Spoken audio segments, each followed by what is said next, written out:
then all your ailments will go away. What the hell were we saying all these thousands of years? There are many aspects to this. I have seen hundreds and thousands of people who just become healthy and well. Correction and purification that needs to happen in the body, your stomach needs to be empty. It's very important.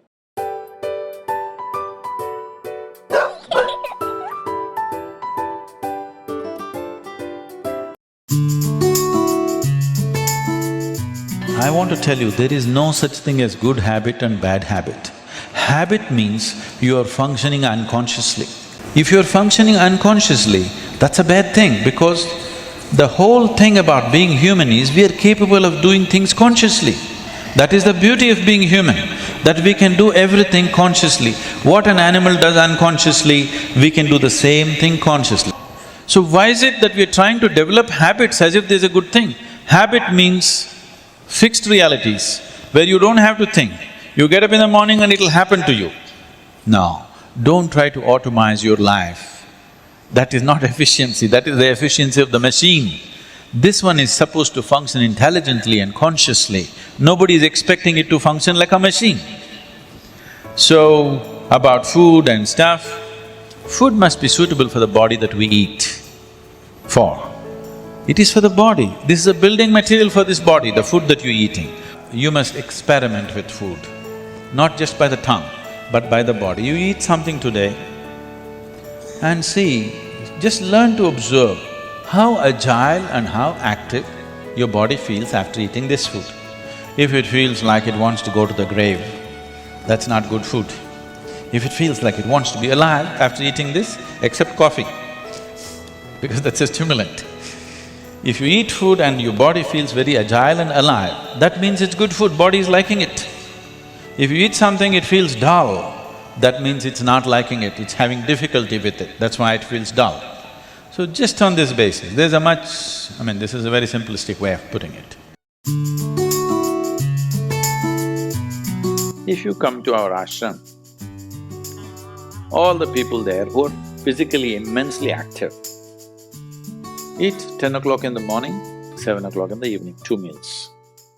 How many doctors have been telling me that they will die of malnourishment, this will happen, that will happen, you must do this, you must do that. But now, a big university in America comes up with this called intermittent fasting. It's not nonsense, it's good, but they rediscovered something that we have known forever. Now everybody is saying there must be a 16-hour gap, then all your ailments will go away. What the hell were we saying all these thousands of years? The simple thing is, there are many aspects to this, psychological, physiological. But now cancer is on the rise in the world. A cancerous cell is like a criminal in the society, all of us have in our bodies. Only if their concentration becomes more than what they should be, or they gang up and locate themselves in one place, they become like organized crime. Their only problem is, right now, they're generally eating about 8 to 12 times more than what the other cells are eating. So if you just give sufficient break between one meal and the other, most of them will die because they cannot survive. I have seen hundreds and thousands of people who just become healthy and well simply because they're not fueling up all the time when the tank is filling. Because empty stomach and hunger are two different things. Hunger means your energy levels start dropping. But empty stomach is a good thing. In the yogic sciences, today modern science also is coming in line with this. Your body and your brain works at its best only when your stomach is empty. So we always make sure we eat in such a way, how much ever we eat, our stomach must be always empty within 2 to 2.5 hours' time maximum. Any correction and purification that needs to happen in the body, your stomach needs to be empty. It's very important. Otherwise, the purification on the cellular level will not happen.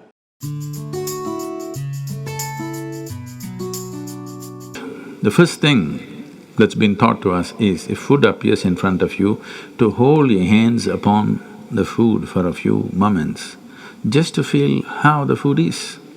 If something appears on my plate, if I just feel this, I know what to eat and what not to eat, what I should not eat.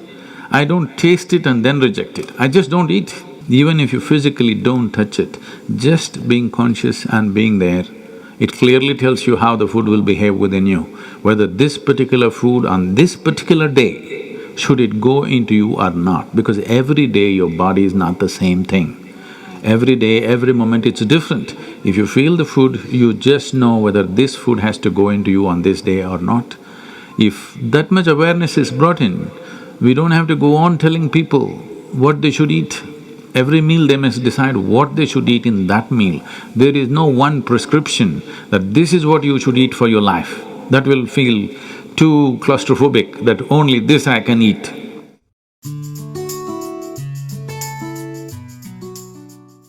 Your selection of food and consumption of food also must happen consciously. More than what you eat, how you eat it is also equally important.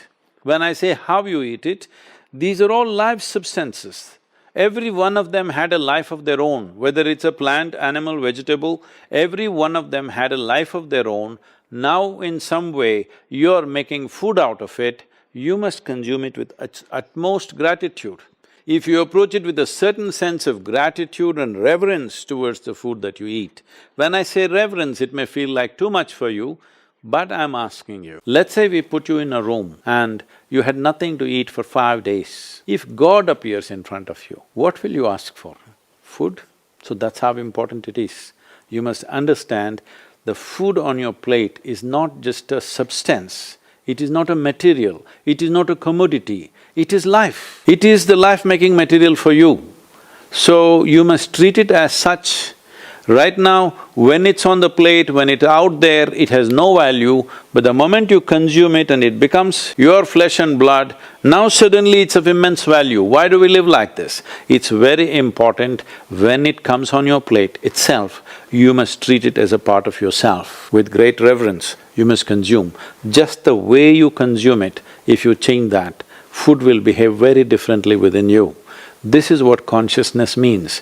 If people say your consciousness has no impact on your life, only chemical structures have impact, I'm very sorry for them because that's not how life works. Human consciousness has a deep and profound impact on everything that we touch, especially the food that we are making another life as a part of ourselves. When we're doing such an act, it's very, very important we treat it with utmost gratitude and reverence.